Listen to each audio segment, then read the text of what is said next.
Rob, I've been pondering our earlier conversation and have some more thoughts. I know we discussed the nature of Christ and living a Christian life, but I'm also curious about how we should engage with those who are lost, like atheists.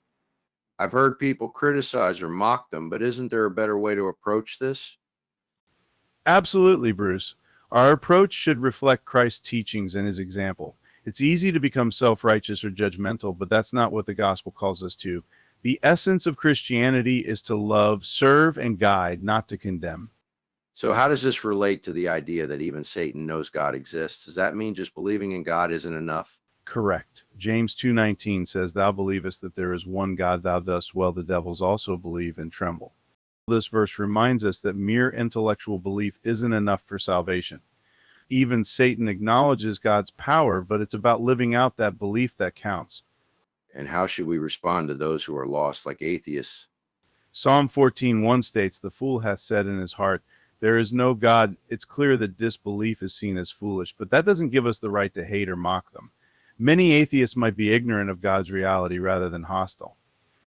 Jesus came to call sinners to repentance, not to scorn them, Luke 5:32. So rather than attacking atheists, we should be more like the shepherd in Luke 15:17, who searches for the lost sheep and rejoices when it's found. Precisely.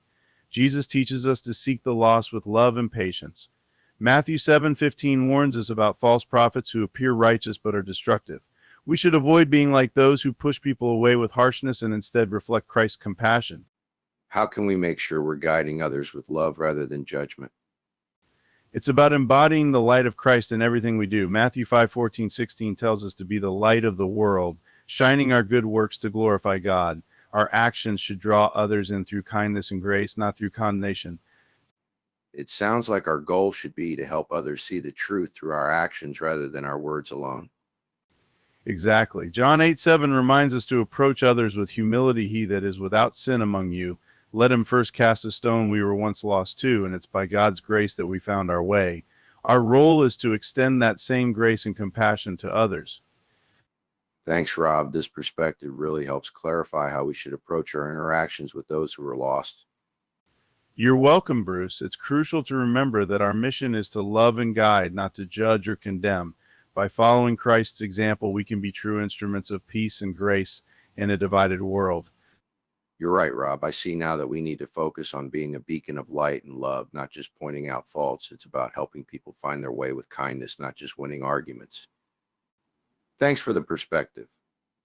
Absolutely, Bruce. Our goal should always be to guide others with compassion, just as Jesus did. It's easy to get caught up in debates and forget the core message of love and redemption. Definitely. Sometimes it's hard to remember that, especially when we're passionate about defending our beliefs. But at the end of the day, it's the way we treat others that truly reflects our faith. True. And as you said earlier, it's important to remember that even Satan acknowledges the existence of God. Belief alone isn't enough. It's about how we live that belief out in our actions. Right. We shouldn't be like the false prophets pretending to be righteous while actually pushing people further away. Our job is to be genuine in our love and support, to welcome everyone and to help them find their way to Christ. Exactly. And when we face those who are lost or struggling with their beliefs, we should approach them with the same grace and patience that Jesus showed to sinners. Agreed. Let's strive to be those who embody Christ's love and humility in all our interactions. After all, it's not about being right, but about bringing others closer to the truth with kindness and understanding. Absolutely, Bruce. Here's to being better at reflecting the love of Christ in everything we do. So, with all this in mind, how do you think we can start making a difference in our everyday interactions? I think it starts with how we approach conversations. Instead of focusing on winning debates, we should listen more, understand where people are coming from, and share our faith in a way that resonates with them. That makes sense. It's about building genuine connections rather than just pushing our own agenda. We have to be willing to meet people where they are. Exactly. And it's also about being patient. People come to faith at their own pace, and sometimes it takes time for someone to be open to the message. We need to be supportive and encouraging along the way. Patience is key. Sometimes it can be challenging when we're passionate about our beliefs, but respecting others' journeys and showing them love can make a huge difference. Absolutely. And we shouldn't forget that our actions speak louder than words. Living out our faith through our actions can be a powerful testimony to those around us. Right?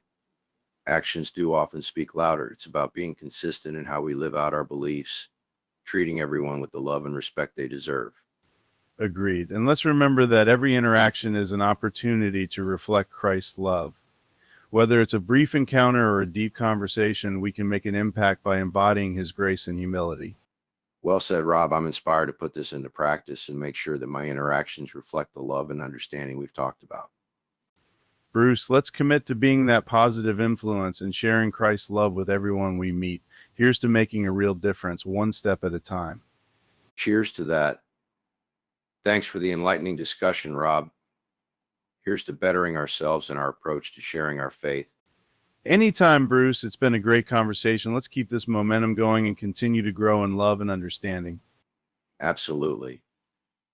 And, it's also about being open to learning and growing ourselves. None of us have it all figured out, and staying humble is a big part of that. True. It's a journey for all of us, and every conversation is a chance to learn something new and deepen our understanding. Exactly. Plus, by being open and approachable, we might even inspire others to approach faith with the same curiosity and openness. Right. And it's not just about converting people, but about planting seeds and showing them the beauty of a life lived in faith. Well put. Sometimes it's the little things that make the biggest impact, like a kind word or a listening ear. Those small gestures can be powerful. And they can lead to bigger conversations down the line. It's all about creating a foundation of trust and respect first. Definitely. It's also important to remember that everyone's on their own path. We're not here to force anything, but to gently guide and support. Exactly. Being patient and supportive can often be the most effective way to share our beliefs. It's refreshing to have these kinds of conversations, Rob. It reminds me of why it's so important to stay true to our values and approach each interaction with love and grace. Same here, Bruce. It's been a meaningful exchange, and I'm looking forward to applying these principles in our daily lives. Me too. Let's keep this perspective and continue to strive for understanding and kindness in all our interactions. Agreed. Here's to making a positive impact and reflecting Christ's love in everything we do. Cheers to that, Rob. Thanks for the insightful discussion. Let's carry this forward and make a difference together. Anytime, Bruce. Let's go out there and put these ideas into action.